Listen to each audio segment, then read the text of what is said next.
ज्ञानेश्वरा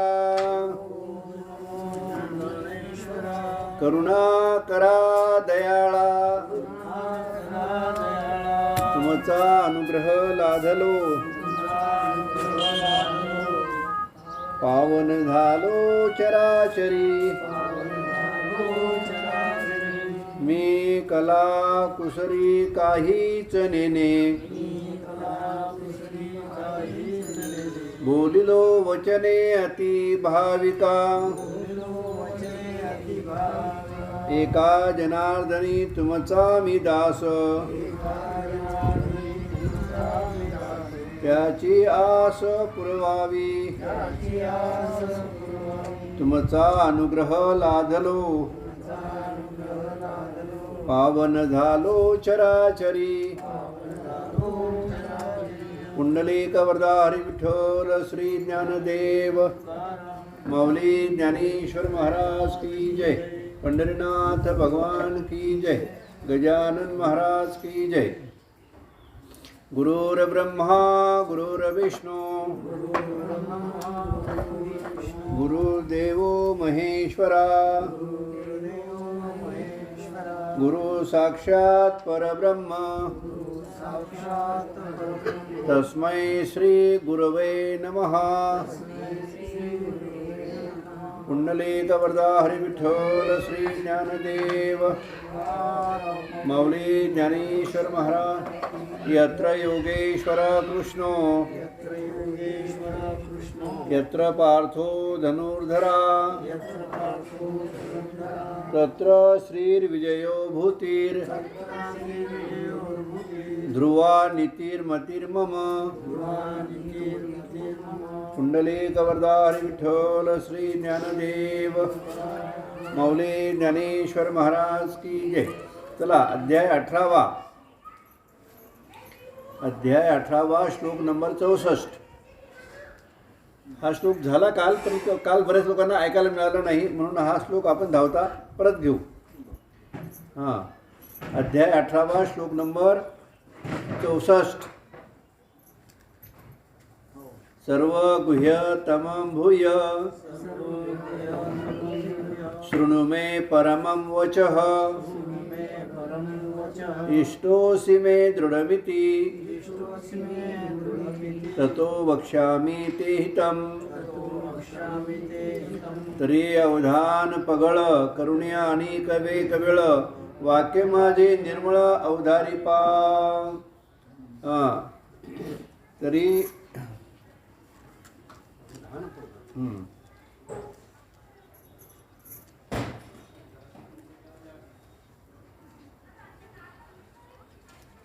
का हा फोन लागला नाही का? बरं तू लॉक झाला असेल, मी पुन्हा त्याला लॉक काढतो, याचा लावून पाहा तिकडे, म्हणजे तुम्हाला सोयीस्कर होईल. हा चालू आहे. हां, 2 मिनिटांनी लावा, सध्या नका लावू, ते लॉक करून राहिलो मी. काय तुमचे मोठे भानगडी.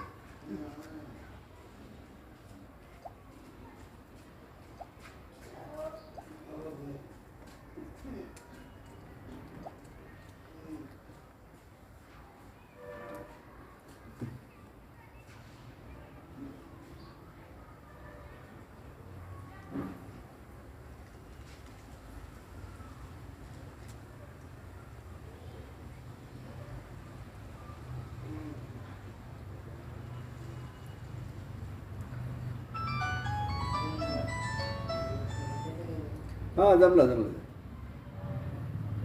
हां, ठीक आहे. आवाज एकदम तुम्ही आता इथे काय नाही, तुमच्याकडेच पाहता. मी इथे काही प्रॉब्लेम तर नाही. हां, ठीक आहे. चालते.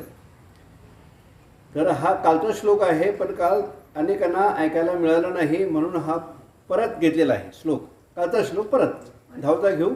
हां, तरी अवधान पगळ करुणिया आणि एक वेळ वाक्य माझे निर्मळ अवधारी पा. या ठिकाणी भगवान कृष्ण अर्जुनाला म्हणतात, अर्जुना तरी म्हणजे गंमत अशी झाली, भगवान कृष्ण अर्जुनाला सांगतात आणि अर्जुन गप्प बसतो. अर्जुनाची इच्छा होती की देवाने हेच आत्मज्ञान मला पुन्हा सांगावं. म्हणून अर्जुन गप्प बसला. देवाने त्याच्या अंतःकरणातला भाव ओळखला आणि सांगतात की तुला हरकत नाही, मी तुला पुन्हा ते ज्ञान सांगतो. तरी अवधान पगळ करुणीय अनेक एक वेळ. तू आता पुन्हा एक वेळ तुझं अवधान जे आहे एकाग्र चित्तानं श्रवण कर. वाक्य माझे निर्मळ अवधारी पहा. माझं जे वाक्य आहे, माझं जे आत्मज्ञानाविषयी जे वाक्य आहे ते तू श्रवण कर. हे वाच्य म्हणून बोलीजे, का श्रावे मग ऐकीजे. तैसे नवे परी तुझे भाग्य बरवे. अर्थात मी जे तुला सांगणार आहे हे वाच्य म्हणून बोलण्याचा विषय नाही, का श्रावे म्हणून ऐकण्याचा विषय नाही, तर मग काय आहे, तैसे नव्हे परी तुझे भाग्य बरवे. अरे या वाक्याच्या रूपानं, या शब्दाच्या रूपानं तुझं भाग्यच उदयाला आलेलं आहे. हे वाच्य म्हणून बोलीजे, का श्राव्य मग ऐकीजे. तैसे नव्हे परी तुझे भाग्य बरवे. खरं म्हणजे तुझा भाग्य चांगला आहे म्हणून तुला हे सगळं योग परत आलेला आहे. वास्तविक हा बोलण्याचा आणि ऐकण्याचा विषय नाही, बोलण्याच्या आणि ऐकण्याच्या पलीकडचा विषय आहे. पण तुझं भाग्य थोर असल्यामुळं मी तुला परत सांगत आहे. 42च्या पुढची ओवी. कुर्मीचिया पिलिया जिठी पाना ये धनंजिया. आकाश वाहे बापिया घरचे पाणी. कुर्मीचिया पिलिया. कुर्मी म्हणजे कासवीन. कासवींच्या पिल्याला जिठी पाना ए धनंजिया. कासवीच्या डोळ्यामध्ये आणि डोळ्याकडे दृष्टीतून आणि ती कासवाच्या पिल्यांना पुष्ट करते. लक्षात, कुर्मीच्या पिल्या, कासवींच्या पिल्याला जिठी पाना आहे, ती डोळ्याने पाहून ते पिलं पुष्ट होतात, त्याचं पोट भरते. आता वास्तविक म्हणजे हे काही सांगण्यासारखी गोष्ट आहे का? बरं, कोणी मान्य करेल का हे गोष्ट? नाही. म्हणजे ही गोष्ट कशी आहे, निसर्गाच्या फार वेगळी आहे. म्हणजे डोळ्याने पाहिलं पोट भरलं असं जर कोणी म्हटलं तर कोणी म्हणलं हे शक्य नाही. तिथे दूध नाही, काही नाही, नुसतं पाण्याने पोट कसं भरल असं म्हणा, पण पोट भरते. हा दिसून राहिला आपल्याला. ते पिलं पुष्ट झालेले आहेत. त्यांची कासवींची पिलं आहेत, त्याची वाढ व्हायला आली, पुष्ट व्हायला आले. म्हणजे दृष्टीने जरी पाहिलं तरी कासवाचे पिलं वाढतात. लक्षात. आकाश वाहे बापिया घरचे पाणी. बापिया म्हणजे चातक. तो चातक जो आहे तो चातक आणि खालचं पाणी पित नाही, म्हणून त्याच्यासाठी वर योजना करून ठेवलेली आहे.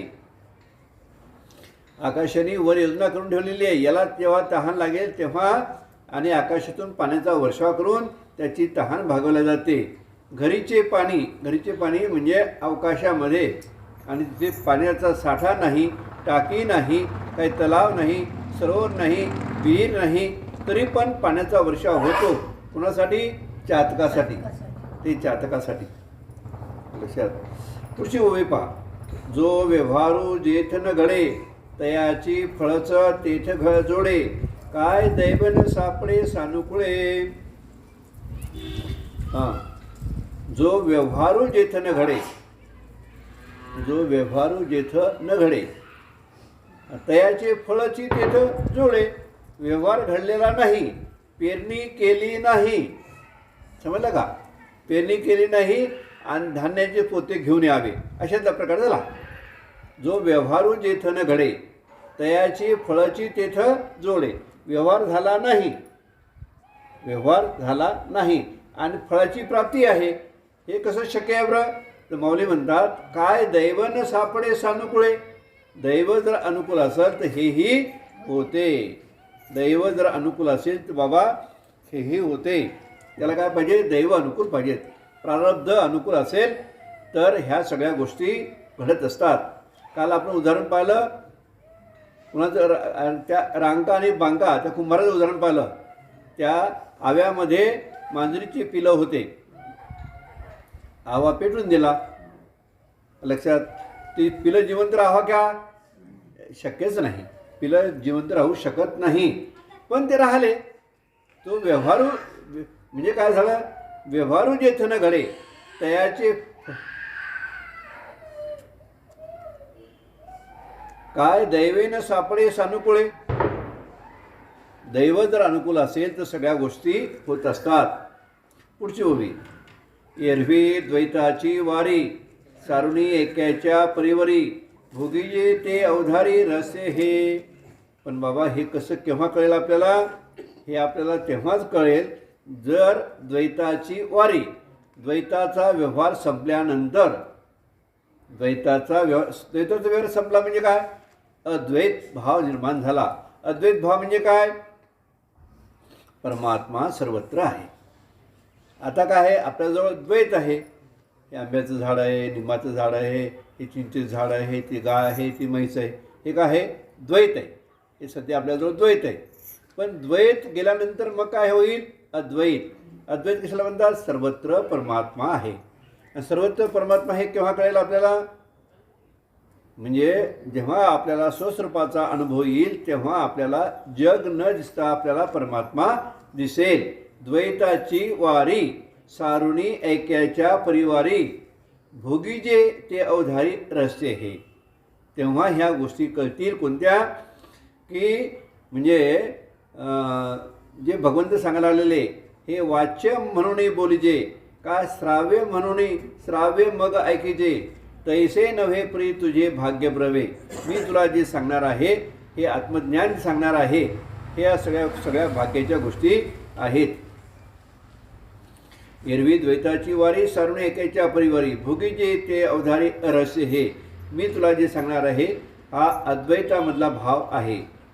आणि निरुपचारा प्रेमा विषय होय जे प्रियोत्तमा, ते तुझे नव्हे की आत्मा ऐसेची जाणावे. आणि निरुपचारा प्रेमा, निरुपचार म्हणजे कोणत्याही उपचाराशिवाय जे प्रेम आहे, कोणत्याही उपचाराशिवाय काही न करता जे प्रेम प्राप्त होते, काही न करता.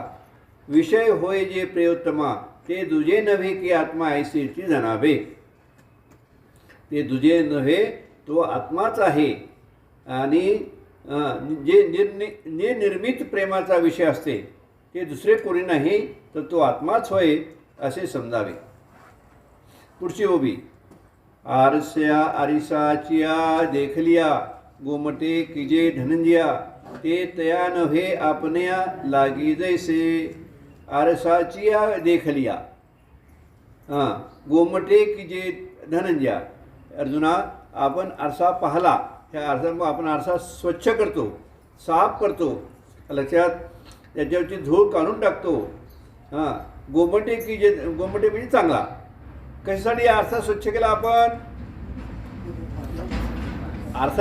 आरसा चांगला व्हावा म्हणून का नाही, तर आपल्यामध्ये आरशामध्ये आपलं प्रतिबिंब दिसावं हा त्यातला भाग आहे. लक्षात. आरसा स्वच्छ केला, जसं आपण म्हणजे घर साफ केलं, कोणती गोष्टी, गाडी आपण साफ केली, सायकल साफ केली, तसा आरसा साफ केला. आरसा साफ केला त्या आरशासाठी नव्हे तर आपल्यासाठी, आपला चेहरा चांगला दिसावा म्हणून. आरशाची देखलिया गोमटी किजे धंजिया, ते तया नव्हे आपण्या लागी जैसे. लक्षात. आरसा आपण स्वच्छ करतो ते आरशाच्या कामी नसून ते आपल्याच कामाचं आहे. त्याच्यामध्ये आपलं प्रतिबिंब चांगलं दिसावं यासाठी आपण आरसा स्वच्छ करतो. पुढची ओवी.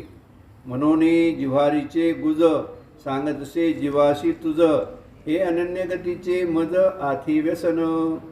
मनोनी ओवी राहिली होती एक, नाही का. 47च्या पुढे पहा. तैसे पार्था तुझे नेमिषे, मी बोले आपण्याची दोषे.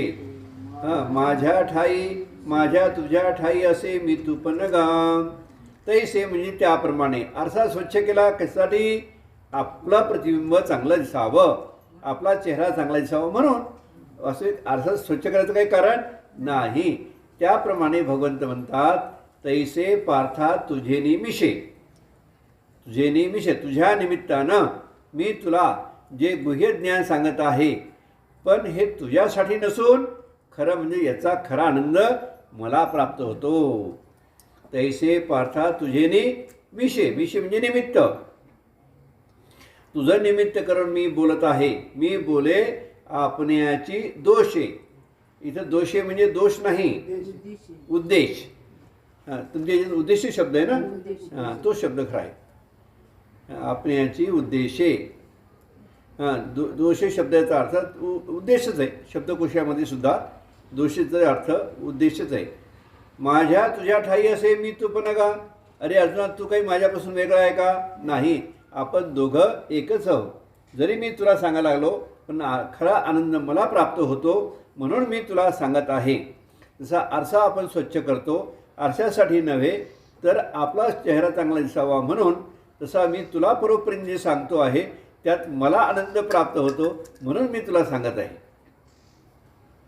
पुढची ओवी. म्हणून जिव्हारीचे गुज सांगत असे जीवाशी तुझ, हे अनन्य गतीचे मज आथी व्यसन. म्हणून जिव्हारीचे गुज. जिव्हारीचे म्हणजे अंतकरणातलं गुह्य. गुज म्हणजे गुह्य.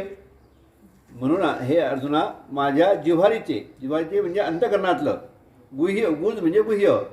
सांगत असे जीवाशी तुझं. पाच शब्द कसे आले. सांगत असे, कुणाला सांगत असे. तुझं म्हटलं शब्द आहे. सांगत असे तुझं बरोबर आहे, पण जीवाशी तुझं म्हणजे तू माझा जीव आहे. आपण म्हणतो ना, जीव की प्राण. ही तुम्ही माझे जीव की प्राण आहात. तसं देव म्हणता अर्जुनाला, तू शरीराने जरी वेगळा आहे तरी तू माझा जीवच आहे. हां, शरीरानं वेगळं आहे पण अंतकरणाने जर पाहिलं, अर्जुनाचं आणि कृष्णाचं अंतकरण एक, दोघांचा जीव एक. लक्षात. म्हणून जिव्हारीचे गुज. म्हणून माझ्या अंतकरणातलं गुह्य ज्ञान म्हणजे गीता ही जे मी तुला सांगत आहे. लक्षात. तर हे सांगत असे जीवाशी तुझं. तू माझा जीव असल्यामुळं, प्राण असल्यामुळं मी तुला सांगत आहे. हे अनन्य गतीचे मज आथी व्यसन. हे अनन्य गतीचे आथी, अनन्य गतीचे मज आथी व्यसन. आथी म्हणजे आहे, व्यसन म्हणजे छंद. कशाचा. अनन्य गतीचा. जे माझे अनन्य भक्त आहेत त्या अनन्य भक्ताचा मला खूप छंद आहे. त्यांचं मला खूप कौतुक आहे. त्यांच्यावर मी खूप प्रेम करतो.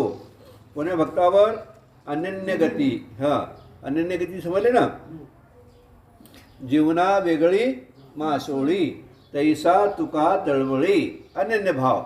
गंध माधन नावाचं वानर. अनन्य भाव. हां, भानुदास महाराज. देह जावो अथवा राहो. तुकाराम महाराज. भानुदास महाराज. जरी हे आकाशवर पडो पाहे, ब्रह्मगोळ भंगा जाहे, वडवानळ त्रिभुवन खाये, तरी मी तुझीच वाट पाहेगा विठ्ठला. अनन्य भाव. हे काय आहे. अनन्य भावाचं उदाहरण आहे. लक्षात. पुढची ओवी. पार्थ. हे झालं 47च्या पुढची. तसे पार्था तुझे निमेषे. त्याचे पुढची झाली. म्हणून जिव्हारीचे गुज सांगत असे जीवाशी तुझं, हे अनन्य गतीचे मज आथी व्यसन. पुढची ओवी. पै जळा आपण पे देता, लवन भुरले पंडसुता, की आघवे तयाचे होता न लजेची ते. पहा. पै जळा म्हणजे पाणी. आपण पे देता. आपण पे म्हणजे कोण. लवण. लवण म्हणजे मीठ. मिठाचा खडा पाण्याशी एकरूप होत असताना स्वतः विरघळून जातो. विरघळून खडा विरघळला म्हणजे त्याचं नावही गेलं, रूपही गेला. आणि विरघळून गेल्यानंतर लवण भुरले पंडसुता, की आघवे तयाचे होता न लाजेची ते. आघवे तयाचे होता म्हणजे तो मिठाचा खडा पाण्याशी एकरूप झाला. एकरूप झाला. मिठाचा खडा होता की नाही असं काही शिल्लक राहिलेलं नाही. तो पाण्याशी एकरूप झाला. हां, त्याने आपलं नावही सोडलं, त्याचा आकारही सोडला, रूपही सोडलं आणि त्या पाण्याशी एकरूप झाला, तन्मय झाला. त्याप्रमाणे हे जे भक्त भगवंताशी एकरूप होतात, भगवंताशी समरस होतात, आपलं नाव गाव देहभाव सगळा विसरून भगवंताशी जे अनन्य होतात त्यांच्याबद्दल बोलतात. की आघवे तयाचे होताना लाजेची ते. म्हणजे तो मीठ पाण्याशी एकरूप होताना तर त्या मिठाला कोणत्याही प्रकारचा संकोच किंवा लाज वाटत नाही. तैसा तू माझ्या ठाई राखो नेनसीच काही, तरी आता तुझं काही गौप्य मी करी. तैसा तू माझ्या ठाई, त्या मिठाप्रमाणे. तैसा म्हणजे कोणाप्रमाणे? मिठाप्रमाणे. तू माझ्या ठाई राखो नेनसीच काही, राखो नेनसीच काही. अर्जुनाचा भाव असा होता, अर्जुनाचा भाव असा होता की तो कृष्णरूप झालेला होता. कृष्णरूप झालेला आहे. मी अर्जुन आहे तो विसरला होता. मी अर्जुन आहे आणि हे देवाला माहीत होतं.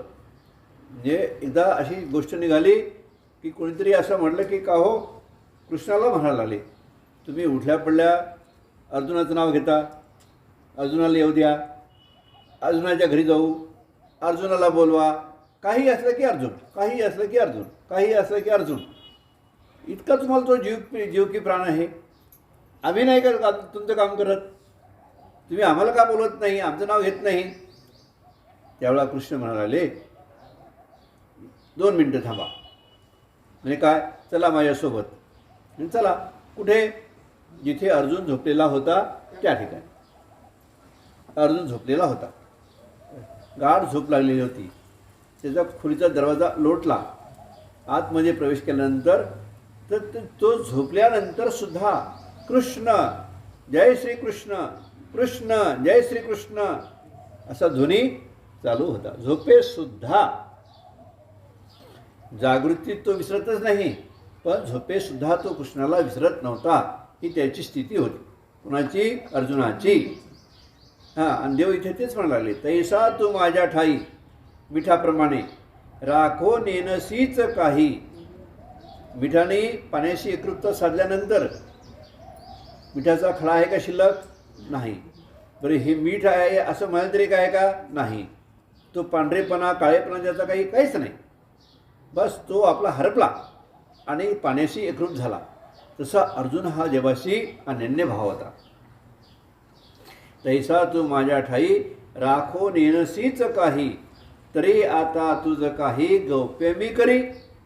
अरे अर्जुना, तू माझ्याशी त्या मिठाच्या खड्याप्रमाणे अनन्य झालेला आहे, म्हणून मी तरी तुझ्याशी माझ्या हृदयातलं गौप्य कसं राखून ठेवू, कसं लपून ठेवू? जमणार नाही. तरी आता तुझं काही गौप्य मी करी. म्हणजे माझ्या हृदयात असलेलं काही ज्ञान मी तुझ्यापासून कसं लपून ठेवू बरं? कारण तू माझा अत्यंत अनन्य भक्त आहे. म्हणून आघवीची गुढे जे पाहुणी अति उघडे, ते गौप्य माझे चोखडे वाक्य ऐक. म्हणून आघवीच गुढे. ह्या अर्जुना, सर्व रहस्य जे आहेत, सर्व जे काही रहस्य आहेत, म्हणून माझ्या उपदेशाची तुलना केली असता इतर सर्व गुप्त गोष्टी उघड असल्यासारख्या आहेत. लक्षात, तो माझा गूढ व शुद्ध उपदेश तो ऐक. अर्थात भगवंत आघवीची गुढे जे पाहुणी अति उघडे, माझ्या उपदेशापुढे सगळेच गूढ ज्ञान ज्याला म्हणतो आपण ते उघड आहेत. म्हणजे त्याला गूढ म्हणता येत नाही. खरं गूढ कोणतं आहे तर माझं हे गौप्य माझे चोखडे वाक्य ऐक. मी तुला गीताजी सांगत आहे, जे गुह्य ज्ञान सांगत आहे, जे आत्मज्ञान सांगत आहे, तेच खरं गुह्य ज्ञान आहे, गौप्य आहे. आणि ते तू आता श्रवण कर. इथपर्यंत आपण काल आलो होतो, पण काही मंडळींना काल ऐकायला मिळालं नाही, म्हणून आपण पूर्ववत पुन्हा त्याचा पुनरुच्चार केलेला आहे. असो, आता श्लोक नंबर 65. श्लोक नंबर 65. मन्मना भव मद्भक्तो मद्याजी माम नमस्कुरु, मामे वैश्यसी सत्यम ते प्रतिजानी प्रियोसी मे, तरी बाह्य आणि अंतरा तुझ व्यापक मज व्यापका ते विरा विशोकरी. तो म्हणजे भगवंत सांगायला आले, तू माझं वाक्य तू ऐक. मी गुप्त तुला गुह्य गोष्ट सांगत आहे. आणि गुह्य गोष्ट काय आहे ते पाय का. गुह्य गोष्ट कोणी सांगितली? भगवंताने सांगितली. कोणाला सांगितली? अर्जुनाला सांगितलेली. अर्जुनाला का सांगितली? की अर्जुन हा देवाशी अनन्य होता. अर्जुन हा देवाशी अनन्य होता. जो अनन्य असेल त्यासाठी त्यालाच ह्या गोष्टी मिळतात बरं. पहा 7व्या अध्यायामध्ये एक उभी आली का दुभत्याच्या आशा, दुभत्याच्या आशा जगची धेनुसी करीतसे फांसा. हां, परी वत्साचा, परी दुरेवीन कैसा वत्साचा बळी, परी दुरेवीन कैसा वत्साचा बळी. म्हणजे यातलं लक्षात घ्या, सगळं जग गायला चारा खाऊ घालतात, हिरवा चारा खाऊ घालतात, तिच्या पाठीवर हात फिरवतात, तिला पाणी पाजतात, शेण काढतात, तिला सरकी आणतात, ढेप आणतात, चांगले चांगले पदार्थ तिला खाऊ घालतात. कशासाठी? दुभत्याची आशा, दुभत्याच्या आशा जगची धेनुसी करीतसे फासा. फांसा याचा अर्थ फासा नाही, फांसाचा फांसा शब्द जो आहे याचा अर्थ आलप, आपण मराठीत म्हणतो आलप. निसर्गी ढेप चारा जे चांगले पदार्थ गायला खाऊ घालायचे, त्यासाठी दुभत्याची आशा. पण मला परी दुरेवीन कैसा वत्साचा बळी. आता इथं बळीसुद्धा शब्द फसवा आहे. बळी म्हणजे त्याचा बळी नाही, बळी म्हणजे बलवान. पण त्या वासराचा किती बलवान भाव आहे. बळी म्हणजे बलवान, वासराचा कसा बलवान भाव आहे. त्या वासरानं गायला पेंढी टाकली नाही, पाणी पाजलं नाही, काही व्यवस्था केली नाही, काही न करता सगळ्यात आधी दूध कोणासाठी? वासरासाठी. परी दोरेवीन कैसा वत्साचा बळी. बळी म्हणजे बळकट भाव, कारण त्या वासराचा इतका बळकट भाव आहे, वासरू गायला अनन्य आहे, म्हणून त्याने काही दिलं न दिलं तरी पाना वासरासाठी. तसा परमात्मा आहे. जे अनन्य भक्त आहेत त्यांच्यासाठी हे गुह्य ज्ञान. त्यांनी काही दिलं न दिलं म्हणायचा अर्थ काय आहे? अर्जुन हा अनन्य भक्त आहे, अर्जुन हा अनन्य भक्त आहे. आणि अनन्य भक्तासाठी देवाने आपल्या अंतःकरणातलं गुह्य ज्ञान सांगितलेलं आहे, लक्षात घ्या. आणि ते गुह्य ज्ञान ज्ञानेश्वर महाराजांच्या कृपेनं आपल्याला ऐकायला मिळायला लागलेलं बा. म्हणजे किती भाग्य आपलं. तरी बाह्य आणि अंतरा आपल्या सर्व व्यापारा मज व्यापका ते विरा विश्वपरी. बाह्य आणि अंतरा समजलं का? बाह्य म्हणजे हात पाय डोळा कान, म्हणजे डोळ्यांनी देवाला पाहावं, कानाने देवाचं गुणवर्णन ऐकावं, लक्षात, वाचाने देवाची स्तुती करावी, हाताने देवाची सेवा करावी, पाय तिकडे जावेत, ही बाह्य सेवा झाली. अंतःकरणाने मनाने होणार. हां बरोबर आहे, मनाने देवाचा संकल्प करावा. मनाने मन पुढे आता कोठे धावे म्हणा. मनाला सांगता मना तू हेची करी. मन म्हणा भवमत भक्तो, लक्षात, म्हणजे मनाला सांगायचं की तू आता देवाला सोडू नको. हां, डोळे तुम्ही घ्या रे सुख, पहा माझ्या विठोबाचे मुख, मना तेथे धाव घे. मनाला काय सांगायचं? मना तेथे धाव घेई, राही विठोबाच्या पायी. लक्षात, मन आपलं इकडे तिकडे धावत असते, काही पाहिलेल्या गोष्टी, काही न पाहिलेल्या गोष्टी, पण मन तिकडं जात असते, धावत असते, लक्षात. पण मनाला सांगायचं मना तेथे धाव घेई, राही विठोबाचे पायी. एक आहे आंतरिक क्रिया, मनाने बुद्धीने चित्ताने चिंतन करायचं. कोणाचं? देवाचं. तरी बाह्य आणि अंतरा आपल्या सर्व व्यापारा, आपल्या सर्व व्यापारा मज व्यापकाते विरा विश्वकरी. मज व्यापकाते, व्यापक म्हणजे कोण? मी परमात्मा. विश्वकरी म्हणजे सगळे अंतर आणि बाह्य जे आपले इंद्रिय आहेत, मन बुद्धी सहित, या सर्वांचं एकच ध्येय कोण? परमात्मा. म्हणजे मी, माझ्याकडेच ठेव. मना तेथे धाव घेई, राही विठोबाचे पायी. पुढे, आघवा अंगी जैसा वायू मिळवणी आहे आकाशा, तू सर्व कर्मी तैसा मजसीची अस. आघवा अंगी जैसा, आकाशामध्ये वायू आहे, पण तो वायू आकाशाला व्यापून आहे. आकाशाला आघवा अंगी जैसा वायू मिळूनी आकाशा. वायू सर्वांगाने आकाशाशी मिळून असतो त्याप्रमाणे तू सर्व कर्मी तैसा मजसीची अस.